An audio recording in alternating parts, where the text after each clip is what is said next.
menurutku. Ini lumayan bagus di sini buat Susujin ya. Kalau Uranusnya bukan dijadiin jungle ya kuncinya. Biar bisa terbang-terbang bebas, ya, nggak bisa, stay doang, nggak kena lele. Ya karena bisa ngelock Selenanya, bisa ngelock Yusinsin-nya, bisa nge-follow up damage-nya. Karena kan juga udah ada Kiminya juga kan buat burst depan. Well, sekarang pilihan semakin sempit juga, udah mulai ditutup-tutup hero dari Idok nih. Cowok ya. Cowok yang ditarget juga nih. Dan semakin fleksibel, masih fleksibel sebenarnya pick buat RRQ itu sendiri. Iya karena Cici sama Uranusnya juga belum ketahuan kan di mananya. Kiminya juga nggak sih? Iya Kiminya juga belum ketahuan. Kiminya masih bisa gold lane juga. Susah kan sekarang. Iya. Bisa geser-geser semuanya. Jadi lumayan berat sih sebenarnya kalau ngelihat apa sih yang memang dipertimbangkan ya dengan Cascade. Wow, TNZ punya kill terbanyak di satu gamenya, 13 kill sepanjang MSC. Wow. Satu game. Itu kemarin yang pas pakai Lancelot ya harusnya ya. Tapi Iya. betul ada Kaja kak. Ada Kaja lah. Nih plot twist lagi. Kajanya siapa? Harusnya Kaja Idok ya. Kaja Idok sih. Kemungkinan besar Idok sih. Karena yang pakai Kaja jungle cuma carry doang. Carry doang. Oh, Nah itu karena ada spesial momennya juga kan, bareng Chip sama bareng Louis. Iya. Kayak buat sekarang jadi Kaja jungle nggak terlalu gimana sih. Berarti Uranus jungle nih. Iya kayaknya Uranus jungle deh. Uranus jungle ya. Kimi mid, Cici. Tapi masih bisa, masih flex kak. Masih flex lagi. Siapa tahu. Atlas Iya. udah. Atlas keluar. Wow. Siap untuk membanting-banting. Ya itu counter zaman dulu sih. Iya. Kaja Atlas, Franco Atlas. Iya. Gimana Celi ngelihat 5 hero dari Aurora? Bagus di team fight ya. Cuman ya itu buat pick off. Tapi buat kita harus nyari temen mainnya Kaja itu loh, Bude. Karena Kajanya belum ada burst damage kan, cuma dari Kimi doang. Dan Kimi juga nggak sebersih itu. Yang paling harus waspada dari RRQ dengan line up Aurora, siapa nih? Lane mana nih yang bakal terajam-ejam? Wah, Masya. Masya Gold. Wah. Wow. Kalau gini bahaya di atas ya, Bude. Oh iya. Iya. Karena semuanya itu kan berarti Uranus jungle kan, nggak pakai Purify juga. Jadi bahaya di atlasnya sih. Sebisa mungkin Idok harus ngemakan atasnya dulu atau 5 tim RRQ dimakan atas. Oh well, tugas yang cukup jelas. Tapi Celi Boy, terima kasih sekali. Mungkin ada last word untuk di sini, untuk RRQ atau untuk Indonesia? Gue tak Evan. Good luck Evan. Itu udah chat bill pro player ya. Iya. Template. Tapi thank you banget sekali lagi Celi Boy. Dan kita akan langsung lemparkan saja kepada para caster. Ada Ranger Emas dan juga Lim. Let's go to Land of Down. Yes, Bude Clara Mongsar, Uwawa Aul dan juga Celi Boy, The Miracle Boy. Thank you so much. Kita langsung menuju ke match kedua untuk tim Indonesia. Jadi seluruh sobat Mobile Legends Indonesia dari Sabang sampai Merauke, silahkan berkumpul, ramaikan kolom komentar, buktikan kalau region Indonesia adalah region dengan viewers bersahabat dan family friendly. Itu dia, ingat ya, mendukung bukan berarti menjatuhkan tim lain. Jadi fokuslah untuk mendukung tim favorit kalian. Lupakan dulu jersey apa yang kalian favoritkan. Sekarang yang lagi main adanya ini, ya didukung aja yang ini. Tapi ya kita akan sedikit membahas soal XP Masya. Yang kita tahu kan, Masya ini sebenarnya tipikal XP damage, tapi gold lane Cici. Ini cukup menarik sih. Ini balik lagi ke match up aja. Karena keduanya menurut gue sama-sama fit in aja. Bisa aja kalau Masya memang mau diganti di gold lane juga bisa. Tapi match up-nya kan, karena sekarang ada Ruby juga. Nih si Gibum kemarin sempat munculkan nih Ruby gold lane. Karena perkara ada Isansin, jadi ya kiri kanannya pengen pakai yang keras. Dijawab sama Ragnar juga sama loh. Yes. Tapi ini yang kita bakal lihat gimana posisi dari gold lane mereka sama-sama fighter. Jadi catch up early-nya nggak terlalu terlambat untuk Toy. Kalau ngomongin di early yang mungkin bisa dimenangkan oleh si Gibum dari kemarin dengan Ruby gold lane-nya, ini dibalikin sama kondisi sama-sama fighter. Karena Cici, iya kemarin mereka mungkin ya, kemarin tuh awalnya landing Ruby kan lumayan enak nih. Itu kalau lawan apa? Lawan marksman. Kalau lawannya fighter apalagi Cici ya yang tipikalnya nyiksa landing, gue rasa itu bakal berat. Tapi Rosa ini spam Selena sekali loh. Iya, iya. Dia udah masuk Riyad 1 Selena mungkin ya. Kebetulan masih Olaya. Masih Olaya. Masih benar. Olaya 1 ya. Kalau misalnya Riyad 1 mungkin nanti ya untuk masuk ke babak knockout. Iya ya, tapi ini yang menang masuk knockout ya kawan-kawan ya. Yes, itu Jadi dia. kita harapkan yang terbaik untuk tim Indonesia. Yang tadi kita mengantar satu tim pulang, sekarang kita mengantarkan satu tim untuk melaju ke babak selanjutnya. Luna Zoning Atsur Suji di mana Suji berada. Abis 47 bersama dengan Ido di depan sana, tapi nampaknya first battle akan coba didapatkan lebar pasukan dari tim Aurora Gaming. Satu point kill didapatkan oleh Aurora Gaming dari tim RRQ plus Turtle. First blood dan Turtle itu mahal sekali. Dan bahkan hidup gak bisa melindungi purple buff yang dimiliki para pasukan dari tim RRQ, bahkan dari TNC.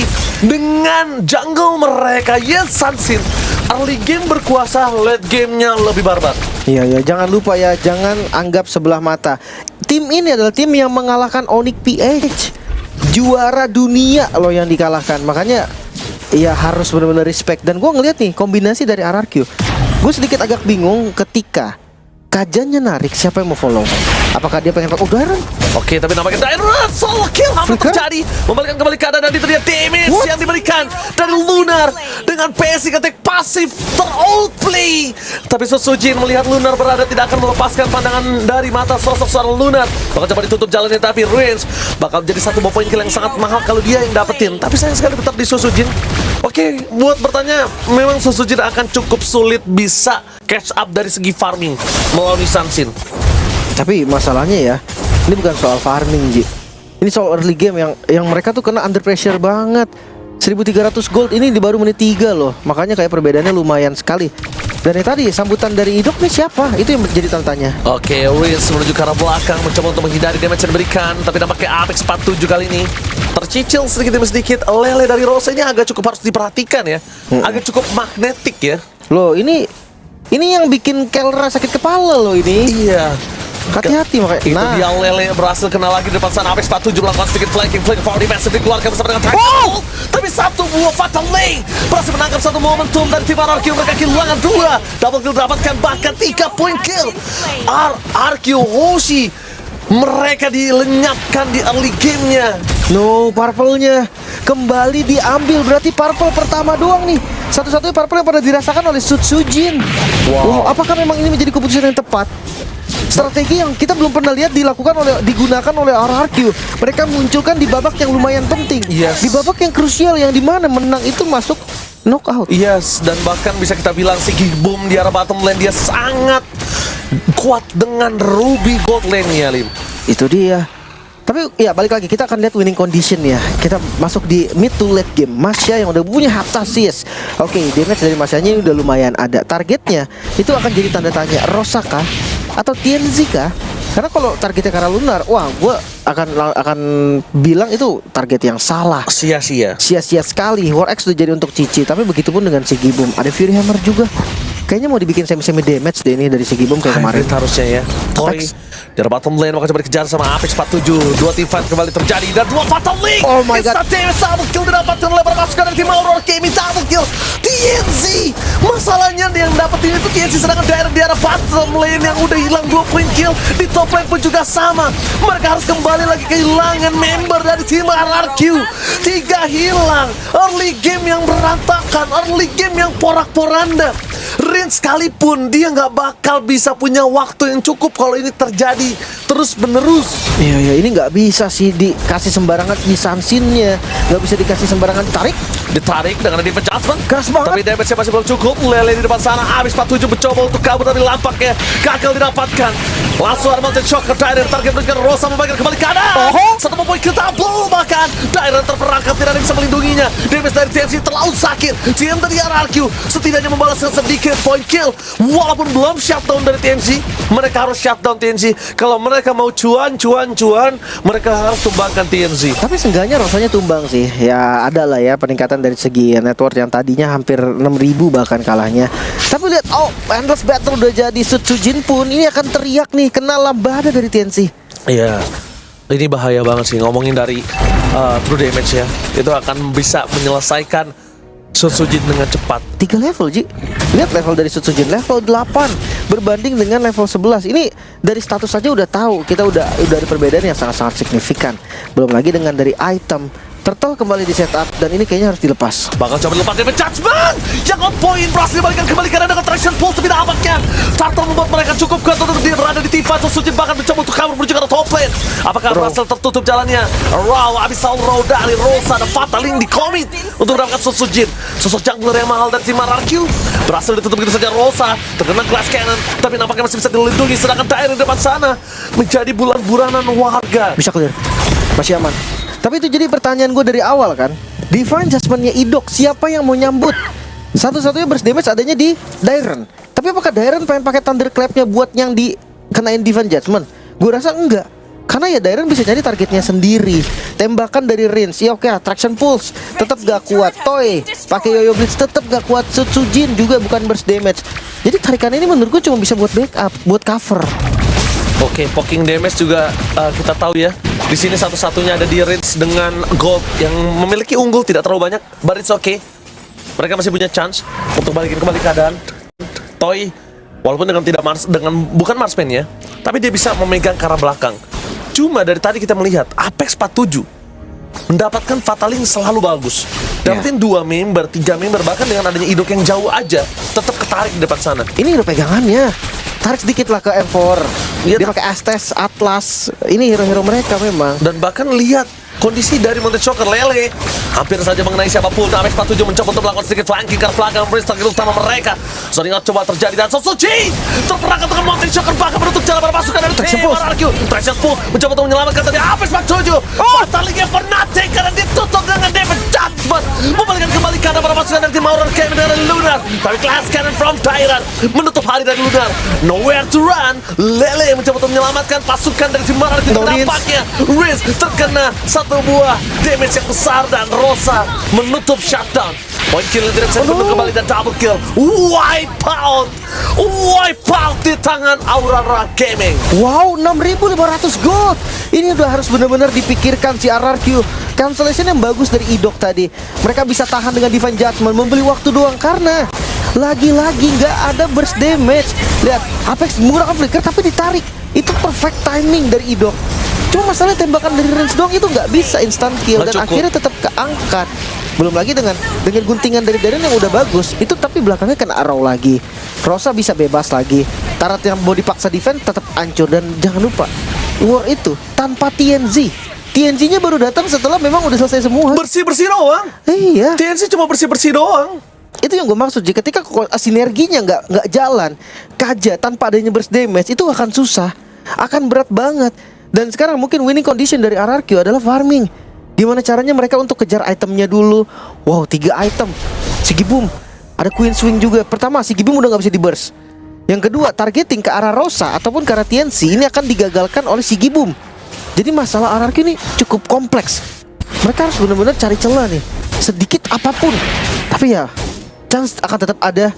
Kita akan lihatnya seperti apa dari RRQ. Oke, TNC udah terlalu sakit. Bahkan Toy lihat satu anak panahnya aja berhasil mendapatkan seperempat darah yang cukup luar biasa. Membuat tadi tim RRQ mencoba untuk melakukan defensif. Top lane menjadi pilihan utama. Lelenya masih kena di depan sana. Rosa mengerikan banget ini lelenya menuju ke arah Wiz. Gagal didapatkan. Masih memiliki hold defense, tapi Apex 47 juga sempat lebih dalam dan masih ada Idok dengan satu counternya. Itu yang ngebuat Apex 47 berpikir untuk 2 kali sebelum dia dive in. Iya, mungkin udah di spam ya. Divine Judgment ini pencet terus. Biar apa? Biar nanti kalau flicker tiba-tiba dari Apex itu kayak auto ketarik, sama kayak di mid lane tadi kejadiannya. Betul. Cuma tanda tanyanya lagi, Ji, apakah cukup timingnya? Waktunya cukup nggak untuk di burst Apexnya? Kalau enggak, cuma ngedelay sesaat tapi tetap kebanting, sama aja. Sampai saat ini kalau selama nggak ada damage turret masih belum cukup sih. Gue ragu di turret bikin cukup loh dengan item-itemnya RRQ ya, kecuali memang nggak ada backup sama sekali. Apexnya memang sendirian banget nih. Itu pun ada Immortal. Yes. Jadi kayak memang Apex sadar ini dia akan ditarik, dia akan jadi korban Divine Judgment. Ya udah, dia siap untuk tumbang. Dia ada Immortal, seenggaknya Immortal dia bisa Fataling. Langsung dari Susujin lihat gameplay yang dimiliki langsung reda banget, drop banget karena dia nggak bisa mainin fight jungle. Masuk jungle dia bisa ditumbangin. Ke depan sana ada Lele. Jadi Susujin bisa dibilang ini agak cukup serba salah loh, Lim. Iya, ini lumayan stuck sih memang. Stuck banget dan bingung banget untuk Susujin bisa masuk. Ngomongin kontes di arah objektif ini lebih berat lagi. Mereka sekalipun punya badan kayak Susujin, dia bisa maju lewat. Tapi lihat betapa banyak crowd controlnya, betapa banyak trappingnya, visionnya jelas. Itu yang berbahaya untuk para pasukan dari tim RRQ. Masalahnya 8.000 loh, 8.000 gold lead. Dan kayaknya memang kalau ada yang harus di respect, gue rasa Selena sih. Ini Selenanya dari kemarin loh, Ganggu banget. dari match kemarin. Tapi ya apapun lah, apapun ganti dari Selena ini, gue rasa better daripada Selena. Belum lagi dengan Yisansin yang power juga. TNC lihat 7-0, farmingnya udah sangat-sangat mentok.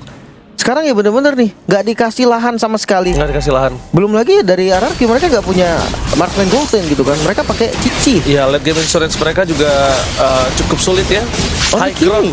High ground juga bisa kita bilang mereka nggak punya. Dan badan cuma punya Sujin, Idok itu tidak sekuat itu. Toy juga tidak sekuat itu, apalagi Dairen yang full damage. Emang untuk menjadi glass cannon di sini. Memang kalau Dairen nggak akan bisa disalahkan dia nggak bikin terhitung defense. lah, nggak terhitung. Karena Hero Masya kalau dibikin defense dia beda sama dulu. Kalau yang dulu kan memang tergantung darah kan. Makanya kayak banyak yang bikin Guardian Helmet. Cuma kalau sekarang enggak, dia harus bikin damage. Dan yang paling benar adalah bikin damage betul. Dia bisa kejar seenggaknya TNZ ataupun Rosa. Tapi karena perbedaan itemnya terlalu jauh, goldnya juga jauh. ya menurut gue tuh kayak nggak bisa. Jadi targetingnya akan gagal. So kita akan lihat nih penggunaan Lord seperti apa dari Aurora Gaming. Let's see. Oke, Lord yang pertama di atas menit yang ke-12 tidak ada hold defense Toy mencoba untuk melakukan distraction. Tapi Lord kembali ke tempat asalnya. Dairen menjadi target utama. Apex 47 mau terlalu terburu-buru, tapi nampaknya para pasukan dari tim RRQ mereka kehilangan 2 best turret mereka. Wanted Choker telah di pop up. I'm Offended-nya gagal karena Apex 47 setelah I'm Offended itu akan bakal coba ditutup dengan ada Fatal Link. Sakit juga. Berhasil melakukan sedikit defensif. Para pasukan dari tim RRQ masih punya nafas tambahan. Tapi lihat sedikit demi sedikit rusak. Benar-benar memaksa untuk para pasukan dari tim RRQ terkena lelenya. Dan magnet yang terjadi menuju ke arah Rins itu berbahaya. Hati-hati, Apex belum pakai Fatal Link-nya. Lunar udah mulai open. Mereka bawa atas. Mau atas Sigi bom di depan sana, tapi nampaknya para pasukan dari tim RRQ ada 2 tim fight yang berbeda. Monster Choker terpop up. Apex 47 terdapat. Dan lihat di depan sana Idok pun terkena Fatal Link. Dairen dengan Glass Cannon yang gagal mendapatkan TNZ dan bahkan Immortality menyelamatkan Aurora Gaming. 11.000 gold difference. 3 pemain mencoba untuk menyelamatkan para pasukan dari tim Dipaksa. RRQ. Apakah mereka mampu? No way, ini bencana. Dengan ada Sky Pisser, para pasukan dari tim RRQ mampukah menyelamatkannya dan Rim berhasil mendapatkan 1 point kill. Toy versus everybody. Lordnya tidak ada, tapi minionnya tetap masuk dan RRQ dipaksa terkena wipe out. Clear. Ini bencana. Walaupun no. clear, tapi di arah top lane para pasukan dari tim Aurora Gaming masih ada 1 minion yang masuk menutup game yang pertama. Face game from Aurora Gaming. RRQ, what happened? Wow, kemenangan yang terlihat jelas. RRQ, apakah keputusan yang tepat memunculkan draft yang bahkan belum pernah kita lihat sekalipun? Apakah waktu latihan mereka cukup? Apakah ini saat yang betul-betul pas? Oke, Banyak sekali pertanyaan untuk RRQ. harus diingatkan kembali. Jangan melupakan ini adalah babak yang cukup penting. Kalau